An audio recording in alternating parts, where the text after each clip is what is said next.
কাদেরে কুদরত জারি हर से खाहिया कुड़ी मुर्दारा तो जाने बक्से जिंदारा बेदा कुनी तरफत आईने जहां बरहम जनाद कसनमिया रद के आजादम जनाद कसनमिया रद के आजादम जनाद।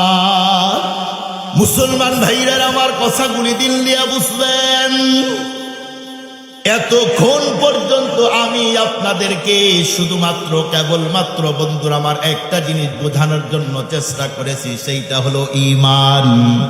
আমরা যদি এই পৃথিবীর কোনো মানুষ যদি পরপারে আল্লাহ পাকের বন্ধুরা আমার জান্নাতে ঢুকতে চাই, বলুন তো দেখি ওই সাহাবায়ে কেরামের ঈমানের মতো যদি আমাদের ঈমান না হয়, তাহলে কি আমরা কখনো কোনো অবস্থাতেই আল্লাহর জান্নাতে ঢুকতে পারবো? সাহাবায়ে কেরামের ঈমানের মতোই যদি ঈমান হয়, নিশ্চিত আল্লাহ পাক জান্নাত দান করবে। আর যদি সাহাবায়ে কেরামের মতো বন্ধুরা আমার আমাদের ঈমান যদি না হয়, কোনো অবস্থাতেই বন্ধুরা আমার কখনো কোনোভাবে আল্লাহর জান্নাতে ঢোকা যায় না। এখন প্রশ্ন হলো, হুজুর সাহাবায়ে কেরামের ঈমান কেমন ছিল?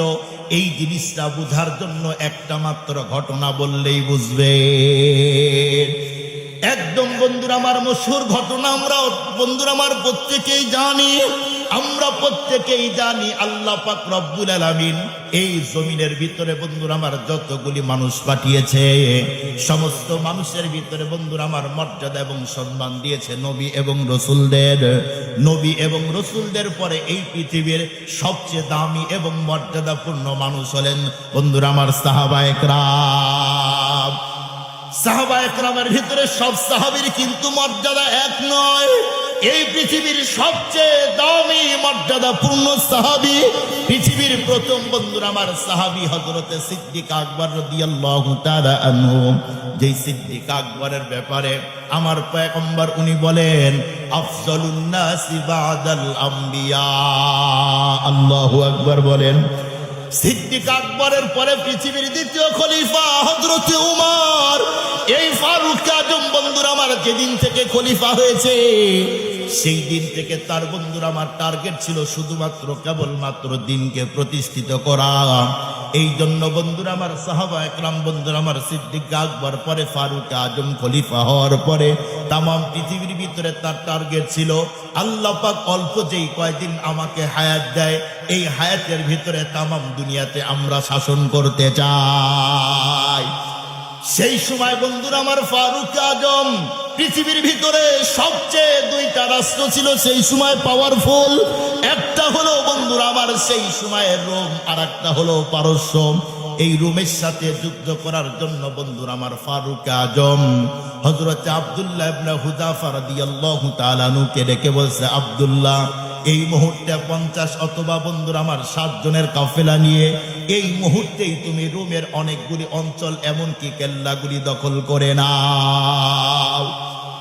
আব্দুল্লাহ ইবনে হুযাফা বন্ধুরা আমার খুতুবাতে জুলফিকার মাওলানা জুলফিকার আহমদ নকশবন্দি লেখে 50 অথবা 60 জনের একটা বন্ধুরা আমার কাফেলা নিয়ে যখন রওনা দিয়েছে, যাইতে যাইতে বন্ধুরা আমার যখন রোমের অনেকগুলি অঞ্চল বন্ধুরা আমার দখল করে ফেললো, যাওয়ার পরে তাদের সাথে ফাইট করে যুদ্ধ করে যখন দখল করে ফেললো, অল্প দিনের ভিতরে একজন গোয়েন্দা ডিপার্টমেন্টের লোক তখন রাজার কাছে গিয়েছে। যাওয়ার পরে সেই মুহূর্তে তখন রাজাকে ডেকে বলছে, রাজা আপনি কি জানেন নাকি মুসলমান আমাদের জায়গাগুলি দখল করে নেয়? এ কথা শোনার পরে রাজা তখন বলছে, বলো কি বর্তমান পৃথিবীর ভিতরে আমরা হলাম সুপার পাওয়ার, আমাদের দেশগুলি ইঞ্চি ইঞ্চি মাটিগুলি দখল করবে। পৃথিবীতে এমন বন্ধুরা আমার কোন ধর্মের মানুষের এত বড় স্পর্ধা হয়? এক পর্যায়ে সেই মুহূর্তে বন্ধুরা আমার তখন ডেকে বলছে বিগ বস, রাজাকে ডেকে বলছে, রাজা মুসলমান বাহিনী অল্প কিছু মুসলমান আমাদের ইঞ্চি ইঞ্চি জায়গা এবং জমিনগুলি তারা এখন দখল করে নেয়। রাজা সেই মুহূর্তে অর্ডার দিল, বলো কি এই মুহূর্তে তাদের সাথে যুদ্ধ করতে হবে। একজন মুসলমান যেন বন্ধুরা আমার আমাদের কেল্লাগুলি অঞ্চলগুলি দখল করে না নেয়, এ কথাগুলি বলার পরে বন্ধুরা আমার যখন রাজা তখন সেই মুহূর্তে বন্ধুরা আমার গোয়েন্দা ডিপার্টমেন্টের লোককে ডেকে বলছে, শুনো, এখন কি হতো মুসলমানের সাথে যুদ্ধ করতে হবে, মুসলমান কি পরিমাণ অস্ত্রে এবং কি বন্ধুরা আমার ওরা সংখ্যায় এসেছে, এই তথ্যগুলি এই মুহূর্তে আমার সামনে হাজির করে দাও। গোয়েন্দা ডিপার্টমেন্টের লোক তখন বন্ধুরা আমার মুসলমান বাহিনীর তাঁবুর ভিতরে ঢুকলো। এক পর্যায়ে তাদের তাঁবুর ভিতরে ঢুকার পরে সেই মুহূর্তে বন্ধুরা আমার তখন তারা জানতে পারলো এখন মুসলমান যেই পরিমাণ বন্ধুরা আমার সংখ্যায় আসছে, ওরা তো মাত্র সংখ্যায় কম। এরপরে গোয়েন্দা ডিপার্টমেন্টের লোক তখন জানতে পারলো মুসলমান যেই পরিমাণ অস্ত্র নিয়ে আসছে, অস্ত্রেও তারা কম। গোয়েন্দা ডিপার্টমেন্টের লোক সেই মুহূর্তে তাদের তথ্যগুলি জানার পরে এক পর্যায়ে সেই মুহূর্তে রাজার কাছে গিয়েছে। রাজার বন্ধুরা আমার রাজার কাছে যাওয়ার পরে তখন ডেকে বলছে, রাজা, মুসলমান অস্ত্রে কম, এমনকি মুসলমান বন্ধুরা আমার সংখ্যায় কম, মুসলমান সব দিক দিয়ে বন্ধুরা আমার আমাদের চেয়ে কম। এ কথা বলতেই তখন রাজা জিজ্ঞাসা করলো, যদি মুসলমান আমাদের চেয়ে যদি সংখ্যায় কম হয়, মুসলমান বাহিনী যদি আমাদের চেয়ে অস্ত্র কম হয়, তাহলে মুসলমান আমাদের উপরে বিজয় অর্জন করে কেমনে? আল্লাহু আকবার বলেন, আল্লাহু আকবার বলুন। রাজার প্রশ্ন ঠিক আছে না নাই? ওরা যদি সংখ্যায় কম হয়, ওরা যদি অস্ত্রে কম হয়, আমাদের উপরে বিজয় তাদের হয় কেমনে? আমরা তো সংখ্যায় বেশি, অস্ত্রেও বেশি। বর্তমান লেটেস্ট আবিষ্কৃত যত অস্ত্র সবগুলি তো আমাদের কাছে, তাহলে আমরা পরাজয় বরণ করি, ওরা বিজয় অর্জন করে। কোন জিনিসের মাধ্যমে? এটা আমি জানতে চাই। আল্লাহু আকবার বলেন। রাজার মনে কৌতূহল হলো। সেই মুহূর্তে গোয়েন্দা ডিপার্টমেন্টের লোক বলল, রাজা শোনেন, ওই মুসলমান বাহিনী, ওদের অন্তরে সন্তানের মহব্বত ওই পরিমাণ নাই, ওদের অন্তরে স্ত্রীর মহব্বত নাই, ওদের অন্তরে দুনিয়ার মহব্বত নাই, তাদের অন্তরে ফুলফিল মহব্বত একজনের, তিনি হলেন আল্লাহ। এবং তারা ঈমানটাকেই বড় মনে করে। রাজা শুনতেই বলল, ওদের কি আত্মীয় স্বজন কেউ নাই? কারোর জন্য কি মায়া নাই? জীবনের মায়া কি করে না? বলল যে না, মুসলমান বাহিনী ওরা জীবনেরও মায়া করে না। ওরা শুধু একটা জিনিস, সেটা হলো ঈমান। ঈমানের জন্য দুনিয়াতে দিন প্রতিষ্ঠিত করার জন্য ওরা পাগল পারা। রাজা তখন বলল, ওদের কোনো কিছুর মায়া নাই? বলে না। বলে তাহলে তাদের ঈমান পাওয়ার যদি এত বেশি হয়, তাহলে ওই ঈমানের আমি পরীক্ষা নিতে চাই। সুবহানাল্লাহ বলেন। আল্লাহ পাকের কি কুদরত! ওরা নিবে ঈমানের পাওয়ার, কিন্তু আল্লাহ পাক আরেক সিস্টেমে মুসলমান ইসলামকে তাদের সামনে একদম সুন্দর করে দিয়েছে। আল্লাহু আকবার বলেন, আল্লাহু আকবার। মজার কথা, কি করা যায়? রাজা অর্ডার দিল, এই মুহূর্তে যাও, যেই পরিমাণ অস্ত্র এবং স্বর্ণ লাগে নিয়ে যাও। এরপরেও তাদের সাথে ফাইট করে হলেও যারা মুসলমানের কমান্ডার, যে প্রধান, এমনকি মুসলমান বাহিনী, ওদেরকে আমার সামনে তোমরা হাজির করো, তাদের ঈমানের পরীক্ষা করতে চাই। মুসলমান ভাইরা আমার কথাগুলি দিল দিয়া বুঝলেন।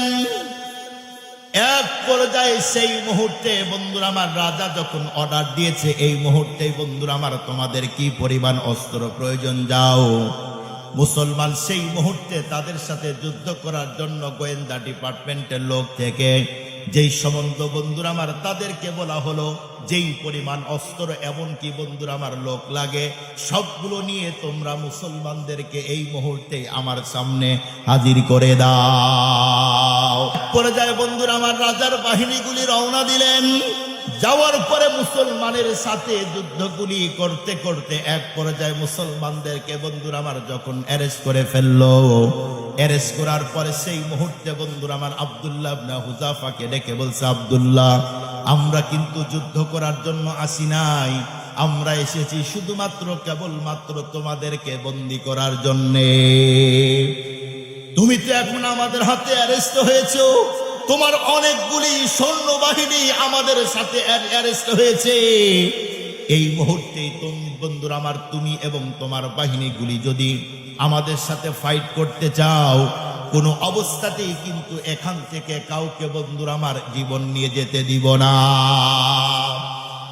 এরপরে যে আব্দুল্লাহ ইবনে হুযাফা এবং তাদের লোকগুলিকে সঙ্গে করে নিয়ে রাজার দরবারে যখন হাজির করা হয়েছে, সেই মুহূর্তে রাজা বন্ধুরা আমার মুসলমানের ভিতরে যারা বন্ধুরা আমার যে হলো কমান্ডার, যে হলো সেনাপতি বন্ধুরা আমার সেনাপতি প্রধান, সেই মুহূর্তে রাজা তখন ডেকে বলছে, কে আছো আমার সামনে আসো। আব্দুল্লাহ ইবনে হুযাফা সেই মুহূর্তে রাজার সামনে আসার পরে ডেকে বলছে, রাজা এই দলের প্রধান হলাম আমি, এই দলের প্রধান হলাম আমি, আমাকে বন্ধুরা আমার ফারুক আজম প্রধান করে পাঠিয়ে দিয়েছে। এ কথা বলতে বন্ধুরা আমার রাজা তখন বললে, একটু সামনে আসো। যেই মুহূর্তে আব্দুল্লাহ সামনের দিকে আসতেছে, এক পর্যায়ে খুব ভালো করে বন্ধুরা আমার ঠান্ডা মাথায় কথাগুলি বোঝার জন্য চেষ্টা করবেন। আব্দুল্লাহ ইবনে হুযাফা যখন রাজার দিকে হাঁটি হাঁটি পা পা করে আগায় আসে, রাজ্যের তামাম মন্ত্রীদের অন্তরের ভিতরে তখন বন্ধুরা আমার টেনশন তৈরি হলো, কিরে এখন কোনো অবস্থাতেই আব্দুল্লাহ ইবনে হুযাফার বন্ধুরা আমার বাঁচার কায়দা নাই। কারণ হলো আব্দুল্লাহ রাজার মাথা গরম করে দিয়েছে, রাজার মাথা গরম করে দিয়েছে, এখন বাঁচার কোনো কায়দা নাই। এক পর্যায়ে বন্ধুরা আমার রাজা সেই মুহূর্তে বন্ধুরা আমার আব্দুল্লাহকে কাছে ডাকার পরে ডেকে বলছে, আব্দুল্লাহ এই যে আমার ডান পাশে বন্ধুরা আমার সুন্দর একটা চেয়ার আছে, এই চেয়ারের মধ্যে বন্ধুরা আমার আপনজন, আমার অত্যন্ত মহব্বতের মানুষ ছাড়া অন্য কোনো মানুষ বসার কোনো সিস্টেম নাই। এই যে চেয়ার দিলাম, এই চেয়ারের মধ্যেই তুমি এখন বসে যাও। সমস্ত রাজ্যের মন্ত্রী এবং যারা নেতা আছে সকলের গা আগুন হয়ে গেল। মুসলমান যারা আমাদের দেশের ইঞ্চি ইঞ্চি জায়গা দখল করতে এসেছে, ওই সমস্ত মুসলমান বাহিনী বন্ধুরা আমার যে হলো প্রধান তাকে বসাইলো। এক পর্যায়ে বন্ধুরা আমার রাজা তখন ডেকে বলছে, আব্দুল্লাহ তোমার ফিটনেস এমনকি তোমার চেহারা, তোমার সবকিছু আমাকে আকর্ষণ করেছে, এমনকি তোমার পাওয়ার আর ক্ষমতা বন্ধুরা আমার আমাকে পাগল করে দিয়েছে। এই মুহূর্তে আমি তোমাকে দুইটা প্রস্তাব দিতে চাই, আমার দুইটা প্রস্তাব যদি গ্রহণ করো তাহলে জীবন তোমার বাঁচবে। আর তুমি যদি আমার দুইটা প্রস্তাবকে প্রত্যাখ্যান করে দাও, আমার দুইটা প্রস্তাবকে তুমি যদি না করো, তাহলে মনে রেখো আব্দুল্লাহ তোমার কিন্তু জীবন নিয়ে এই জায়গায় যাওয়ার কোনো অপশন নেই। সেই মুহূর্তে আব্দুল্লাহ ইবনে হুযাফা তখন ডেকে বলছে, রাজা বলো তুমি এমন কি প্রস্তাব আমাকে এই মুহূর্তেই তুমি আমাকে দিতে চাও। সেই মুহূর্তে বন্ধুরা আমার রাজা তখন ডেকে বলছে, আব্দুল্লাহ তুমি তো অবশ্যই জানো এই পৃথিবীর ভিতরে বর্তমানে দুইটা সুপার পাওয়ার রাষ্ট্র আছে, একটা হলো রোম আর একটা হলো পারস্য। আমি হলাম বন্ধুরা আমার পৃথিবীর ভিতরে রোমের কিন্তু রাজা। বর্তমানে রোমের অসংখ্য অগণিত বন্ধুরা আমার কোটি কোটি মিলিয়ন বিলিয়ন টাকা আছে। তুমি যদি এই মুহূর্তে আমার বন্ধুরা আমার প্রস্তাবকে গ্রহণ করো, তাহলে এই অর্ধেক বন্ধুরা আমার দেশের বন্ধুরা আমার অর্ধেক সম্পদের মালিক তুমি হয়ে যাইবা। আব্দুল্লাহ ইবনে হুযাফা তখন ডেকে বলছে, রাজা বলো কি প্রস্তাব। সেই মুহূর্তে ডেকে বলছে, আব্দুল্লাহ শুনো, এক নাম্বার প্রস্তাব হলো তুমি যদি এই মুহূর্তে আমার ধর্ম খ্রিস্টান গ্রহণ করে নাও, আর তোমার ধর্ম ইসলাম এমনকি তোমার ঈমান যদি ছেড়ে দাও, আমার রাজ্যে যতগুলি সম্পদ আছে এই মুহূর্তে আমি তোমাকে অর্ধেক সম্পদের মালিক বানিয়ে দিব। এ কথা শুনতেই তখন বন্ধুরা আমার আব্দুল্লাহ ইবনে হুযাফা এক পর্যায়ে রেগে গেল। যখন আব্দুল্লাহ ইবনে হুযাফা সেখানে দাঁড়িয়ে গেছে, দ্বিতীয় নাম্বার সেই মুহূর্তে আব্দুল্লাহ ইবনে হুযাফাকে তখন ডেকে বলছে, আব্দুল্লাহ তোমাকে দ্বিতীয় নাম্বার প্রস্তাব দিলাম, তুমি যদি এই মুহূর্তে আমার প্রথম প্রস্তাবকে গ্রহণ করে নাও, আমার একমাত্র কন্যা আছে সেইটাকে তোমার সাথে বিয়ে দিতে চাই। তুমি যদি আমার প্রস্তাব গ্রহণ করো, খ্রিস্টান ধর্ম গ্রহণ করো, আর যদি তোমার ঈমানকে ছাড়ো, তাহলে তুমি অর্ধেক সম্পদের মালিক হয়ে যাইবা। দ্বিতীয় নম্বর, আমি যদি মরে যাই, অল্প দিন পরেই তো বন্ধুরা আমার তুমি হবে এই রাজ্যের রাজা, এমনকি আমার মেয়ে হবে রানী। সেই মুহূর্তে আব্দুল্লাহ ইবনে হুযাফা তখন ডেকে বলছে, রাজা একটা জিনিস তুমি ঠান্ডা মাথায় খুব ভালো করে আমার কাছ থেকে স্পষ্ট করে বুঝে নাও, মুসলমান দুনিয়ার লোভে কখনো কোনো অবস্থাতে কারো কাছে বন্ধুরা আমার ঈমান বিক্রয় করতে পারে না। এক পর্যায়ে আব্দুল্লাহ ইবনে হুযাফা রাদিয়াল্লাহু তাআলা আনহু বন্ধুরা আমার যেই মুহূর্তে রাজাকে বলছে, রাজা কোন অবস্থাতে তোমার এই বন্ধুরা আমার প্রস্তাবকে গ্রহণ করতে পারি না, সেই মুহূর্তে বন্ধুরা আমার রাজা তখন রেগে আগুন হয়ে গেল। এক পর্যায়ে আব্দুল্লাহ ইবনে হুযাফাকে জেলখানার বন্ধুরা আমার মধ্যে বন্দী করার অর্ডার দিয়ে দেয়। যখন আব্দুল্লাহ ইবনে হুযাফা এবং তার বন্ধুরা আমার সাথীদেরকে যখন জেলখানায় বন্দী করে দিল, সেই মুহূর্তে রাজা তখন ডক্টরকে ডেকে বলছে, ডক্টর আমি কিন্তু মুসলমানদেরকে হত্যা করা এমনকি তাদেরকে কিন্তু মেরে ফেলা আমার টার্গেট নয়, আমি শুধুমাত্র কেবলমাত্র মুসলমানের ঈমানগুলি পরীক্ষা করতে চাই। তোমরা এই মুহূর্তে তাদেরকে বন্ধুরা আমার জেলখানার ভিতরে বন্দী করে দাও, কিন্তু তাদের মুখের ভিতরে খাবার এমনকি কোনো পানি তাদেরকে দিবা না। এ কথা বলার পরে সেই মুহূর্তে বন্ধুরা আমার যখন তাদেরকে বন্দী করা দেওয়া হয়েছে, যখন তাদেরকে জেলখানার ভিতরে বন্দী করা হয়েছে, এক পর্যায়ে এভাবে অনেক টাইম যখন পার হয়ে গেল, সাহাবায়ে কেরাম ক্ষুধার কারণে বন্ধুরা আমার কষ্ট হয়, ক্ষুধার কারণে অনেক সাহাবায়ে কেরাম বন্ধুরা আমার পেট ধরে আছে, অনেক সাহাবায়ে কেরাম বন্ধুরা আমার ক্ষুধার কারণে কেউ তো উপর হয়ে আছে। এই দৃশ্যগুলি দেখার পরে সেই মুহূর্তে বন্ধুরা আমার ডক্টর তখন বুঝতে পেরেছে, এখন যদি মুসলমানদেরকে খাবারগুলি না দেওয়া হয় কোনো অবস্থাতেই বন্ধুরা আমার তাদের জীবন চলবে না। এক পর্যায়ে বন্ধুরা আমার ডক্টর রাজার কাছে গেল, যাওয়ার পরে সেই মুহূর্তে রাজাকে ডেকে বলছে, রাজা এই মুহূর্তেই যদি তাদেরকে খাবারগুলি না দেওয়া হয় কোনো অবস্থাতেই তাদের জীবন বাঁচবে না। এ কথাগুলি শোনার পরে সেই মুহূর্তে রাজা তখন ডেকে বলছে, ডক্টর তাদেরকে এই মুহূর্তে তুমি খাবারগুলি দাও, কিন্তু মনে রেখো ওদেরকে খাবার দিবা তোমরা শুয়োরের গোশত, আর তাদের সাথে দিবা হলো মদ, তার সাথে তোমরা মদ দিয়ে দিবা। এক পর্যায়ে যখন তাদের সামনে হাজির করা হয়েছে, খাবারগুলি যখন আব্দুল্লাহ ইবনে হুযাফার সামনে যখন পেশ করা হলো, আব্দুল্লাহ ইবনে হুযাফা বন্ধুরা আমার ক্ষুধার কারণে যখন হাতটা বাড়িয়ে দিয়েছে, সেই মুহূর্তে ডক্টর তখন ডেকে বলছে, আব্দুল্লাহ তুমি যেই খাবারগুলি ধরবে এই খাবার কোন খাবার তুমি কি জানো? আব্দুল্লাহ ইবনে হুযাফা তখন ডেকে বলছে, না এটা কোন খাবার, কিসের গোশত আমি তো জানি না, কারণ তো আমি গায়েব জানি না। সেই মুহূর্তে তখন ডক্টর ডেকে বলছে, শুনো এইটা হলো বন্ধুরা আমার শুয়োরের গোশত, আর তোমার সামনে বন্ধুরা আমার যেই পানি রাখা হয়েছে এইটা দুনিয়ার কোনো পানি নয়, এইগুলা হলো বন্ধুরা আমার মদ। এ কথা শুনতেই তখন বন্ধুরা আমার আব্দুল্লাহ ডেকে বলছে, না না মুসলমানের জীবন যাবে, এর উপরে মুসলমান কখনো হারাম খাবার খাবে না। যখন তাদের সামনে থেকে বন্ধুরা আমার খাবারগুলি সরিয়ে দেওয়া হলো, সেই মুহূর্তে ডক্টর তখন আশ্চর্য হয়ে গেল, কিরে এরা কোন জাতি, তাদের জীবনটা বাঁচানোর জন্য হারাম খাবার পর্যন্ত তাদের মুখের ভিতরে এমনকি পেটে দিতে চায় না।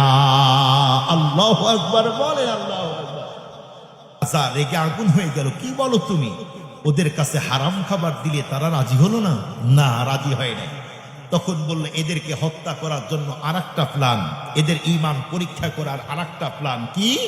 বলল, এদেরকে তেলের ভিতরে পুড়িয়ে মারবো, এদেরকে গরম তেলে নিক্ষেপ করতে হবে। তখন বিশাল ডেগ, ওই ডেগের ভিতরে পানি দিয়ে তেল দিয়ে পুরা তেল টকবক টকবক করতেছে গরমে। ওই জায়গায় একজন মানুষকে যদি নিক্ষেপ করা হয়, মুহূর্তের ভিতরে মানুষের শরীর থেকে গোশতগুলি পুড়ে, গোশতগুলি খুলে, হাড্ডিগুলি তেলের উপরে ভাসতে থাকবে। আব্দুল্লাহ ইবনে হুযাফাকে ডেকে বলছে, আব্দুল্লাহ তুমি আমার আগের প্রস্তাব কি গ্রহণ করবে? যদি না করো, ওই যে ডেক, ওই ডেকের ভিতরে তেল দেওয়া হয়েছে গরম, এখন তোমাকে ওই তেলের ভিতরে নিক্ষেপ করব, যদি আমার প্রস্তাবকে প্রত্যাখ্যান করে দাও। আব্দুল্লাহ ইবনে হুযাফা বলল, মনে রেখো আমরা আগুনকেও ভয় পাই না, তেলকেও ভয় পাই না, আমরা একজনকে ভয় পাই, তিনি হলেন আল্লাহ। ওই আল্লাহর জন্য আমাদের ঈমান বিলীন করতে চাই, তোমাদের কাছে ঈমান বিক্রয় করতে চাই না। রাজা অর্ডার দিলেন, একজনকে ধর, নিক্ষেপ করে দে। নিক্ষেপ করলো, যখন সাথে সাথে গোস্তগুলি খুলে গেল, হাড্ডিগুলি ভাসতেছে। আব্দুল্লাহ ইবনে হুযাফাকে বলল, আব্দুল্লাহ দেখছো, তোমার এক সাথীকে নিক্ষেপ করলাম, এখন তোমার দ্বিতীয় নাম্বারের পালা।